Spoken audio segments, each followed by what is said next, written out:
എടോ തങ്കപ്പ, താൻ ഇത്രയ്ക്ക് മണ്ടനാണെന്ന് ഞാൻ കരുതിയില്ല. വേറെ നടക്കുന്ന കാര്യമല്ലോണ്ട് പറഞ്ഞു. അയ്യോ സാർ, എന്റെ മാനം കളയരുത്. ഞാൻ മന്ത്രിയായിട്ട് സത്യപ്രതിജ്ഞ ചെയ്യുന്നത് കാണാൻ എന്റെ ഭാര്യയും മക്കളും പാർട്ടി പ്രവർത്തകരും എല്ലാം നാട്ടിൽ നിന്ന് പുറപ്പെട്ടു കഴിഞ്ഞു. ഈടോ എന്നോട് ചോദിച്ചിട്ടാണോ അവരോട് പുറപ്പെടാൻ പറഞ്ഞത്? സാറല്ലേ പറഞ്ഞത് കേസ് ജയിച്ചു കഴിഞ്ഞാൽ അന്തസ്സോടെ രാജിവെക്കുന്നു, പിന്നെ നമ്മുടെ പാർട്ടിയിൽ നിന്നുള്ള മന്ത്രി ഞാനായിരിക്കുന്നു. ഇനി ഞാൻ അങ്ങനെ പറഞ്ഞാൽ തന്നെ താനത് വിശ്വസിക്കാവോ? എടോ ദാസപ്പാ, എനിക്കുള്ള 3 വീക്ക്നെസ്സുകൾ എന്തൊക്കെയാ?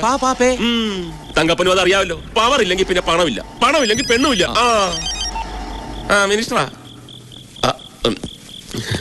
ഇപ്പോഴെങ്കിലും ഒന്ന് വിളിക്കാൻ തോന്നിയല്ലോ. നീ പേടിക്കേണ്ട നന്ദിനി, രമേശനെ പോലീസ് കൊന്നിട്ടൊന്നുമില്ല. അവൻ എന്റെ കസ്റ്റഡിയിൽ എന്റെ പേഴ്സണൽ ഗസ്റ്റ് ഹൗസിലുണ്ട്. ഏയ്, എനിക്കങ്ങനെ വാശി ഉണ്ടായിരുന്നെങ്കിൽ ഇപ്പോഴവന്റെ ശവം പോലും ഈ ഭൂമിയിൽ കാണില്ലായിരുന്നു. പക്ഷേ എനിക്ക് ഒരു വാശിയുണ്ട്.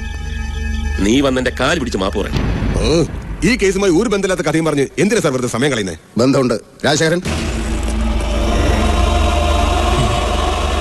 എന്റെ ഈശ്വര, ദാസപ്പനാ, എനിക്കത് വിശ്വസിക്കാൻ കഴിയുന്നില്ല. തങ്കപ്പ സാർ എന്നോട് പൊറുക്കണം. ദാസപ്പ